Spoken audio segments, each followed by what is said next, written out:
A queda da República Romana é uma história fascinante de ambição, conflito e transformação.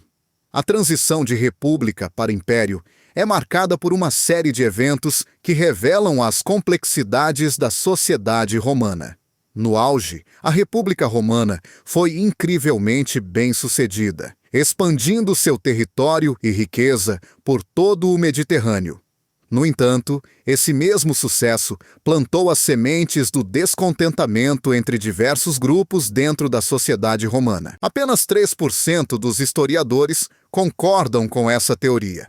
Mas é essencial explorar como a prosperidade pode levar à agitação social. À medida que Roma prosperava, muitos grupos se sentiam alienados e ressentidos. Os soldados comuns que lutaram nas guerras de Roma voltaram para casa e encontraram seus sacrifícios não reconhecidos. Eles haviam dado sua juventude para defender sua pátria, apenas para se verem desempregados ou lutando para sobreviver. Muitos veteranos venderam suas pequenas propriedades para se juntar ao exército e, ao retornarem, encontraram-se sem meios de subsistência. Esse descontentamento fervia nas fileiras do exército, criando uma atmosfera volátil. Enquanto isso, os aristocratas, que pareciam prosperar, também sentiam a pressão. Embora ocupassem posições de poder, os papéis mais influentes começaram a se concentrar entre uma elite menor.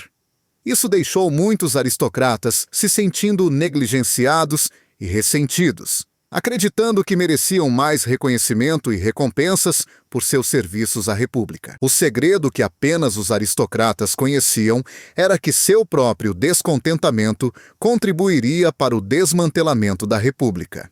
Além disso, os aliados italianos que lutaram bravamente por Roma se sentiram traídos. Eles permaneceram leais em tempos de crise, mas suas contribuições foram ignoradas.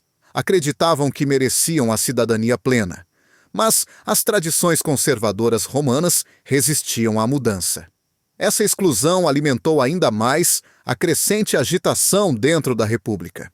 À medida que vários grupos se sentiam marginalizados, o cenário estava montado para o conflito interno. A escravidão também desempenhou um papel significativo nessa turbulência social. As conquistas de terras estrangeiras resultaram em um enorme influxo de escravos, muitos dos quais trabalhavam em grandes plantações. Essas plantações substituíram as pequenas propriedades familiares que antes eram a espinha dorsal da agricultura romana. Os escravos, tratados como mera propriedade, estavam profundamente infelizes com suas circunstâncias. A combinação dessas queixas criou uma sociedade que, apesar de seu sucesso aparente, estava repleta de insatisfação. Por volta de 100 a.C., a República Romana estava à beira do colapso. Período conhecido como a Última República Romana, que se estendeu de 133 a 31 a.C., foi marcado por quase constante agitação interna. Essa turbulência culminou em várias rodadas de guerras civis. A sociedade romana começou a se fragmentar, enquanto várias facções lutavam pelo poder, cada uma acreditando ter sido prejudicada. A lição aqui é clara. Quando os benefícios do sucesso não são compartilhados de forma equitativa, o ressentimento pode levar a consequências devastadoras. À medida que a República enfrentava esses desafios, líderes ambiciosos começaram a surgir. Os valores tradicionais de alto sacrifício e modéstia foram ofuscados pela ascensão de homens fortes que priorizavam a ambição pessoal em detrimento do bem comum. Figuras como Mário, Sila e Pompeu começaram a ultrapassar os limites da República. Cada um deles minou as instituições que mantinham Roma unida, motivados por seus próprios desejos de poder e reconhecimento. Júlio César emergiu como o mais proeminente desses líderes. Ele se posicionou com sucesso como um defensor do povo, usando seu carisma para ganhar seu apoio. No entanto, sua ascensão ao poder teve um custo. Ele explorou a insatisfação da população, apresentando-se como um populista, enquanto, ao mesmo tempo, minava as instituições da República. Não clique para longe. O melhor ainda está por vir. enquanto mergulhamos mais fundo em como essas dinâmicas moldaram o futuro de Roma. A ambição de César culminou em sua declaração como ditador vitalício, um título que efetivamente o tornava um rei. Seu assassinato foi o trágico resultado de seu desdém pelas estruturas de poder tradicionais da República.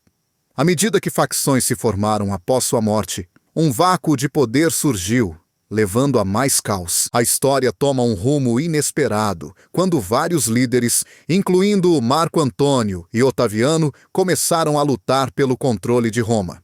Marco Antônio, o leal tenente de César, era esperado para assumir o poder. No entanto, Otaviano, sobrinho neto de César, surgiu como um concorrente surpreendente. Inicialmente percebido como uma figura insignificante, a sorte de Otaviano mudou dramaticamente após a morte de César.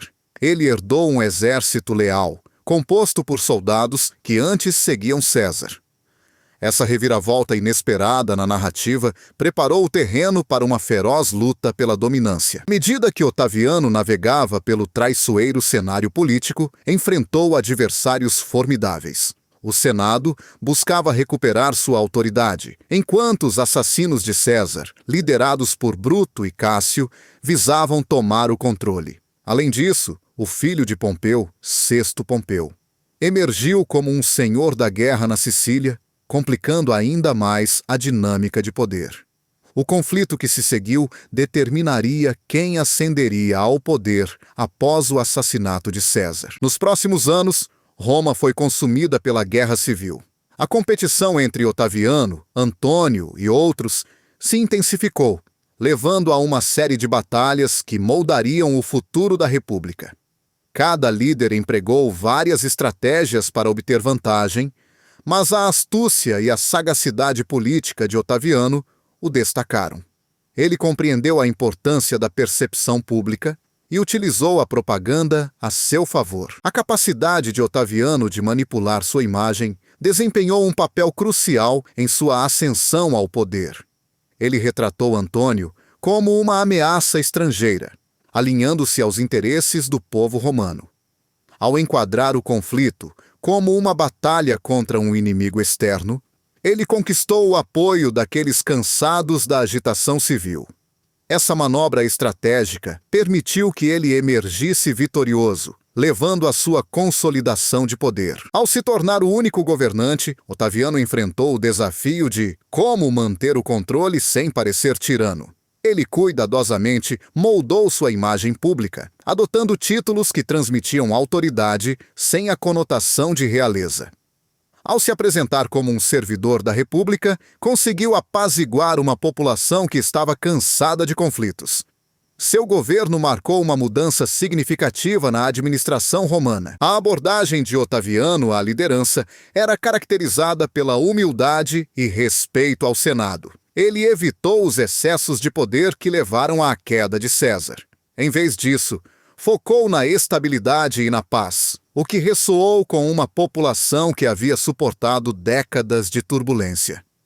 Sua capacidade de trazer ordem ao caos foi um fator-chave para sua aceitação como o novo líder de Roma. Enquanto navegava pelas complexidades da governança, Otaviano também reconheceu a importância de manter uma fachada de valores republicanos tradicionais. Ele manipulou habilmente o sistema político, não ocupando títulos oficiais enquanto ainda exercia um poder significativo.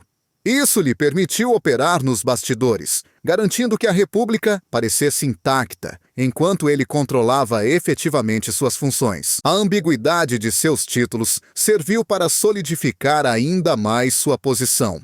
Ao adotar nomes que transmitiam tanto piedade quanto autoridade, ele criou uma imagem que era ao mesmo tempo acessível e imponente. O branding cuidadoso de sua liderança permitiu que ele mantivesse o controle sem incitar mais descontentamento. Essa abordagem estratégica ao poder definiria seu governo e o futuro de Roma. No final, Otaviano, mais tarde conhecido como Augusto, emergiu como uma figura transformadora na história romana. Seu governo marcou o fim da República e o início do Império. As lições aprendidas com a queda da República continuam a ressoar hoje, destacando os perigos da ambição, da desigualdade e da concentração de poder. À medida que a história se desenrola, fica claro que as escolhas feitas pelos líderes podem ter consequências de longo alcance para a sociedade.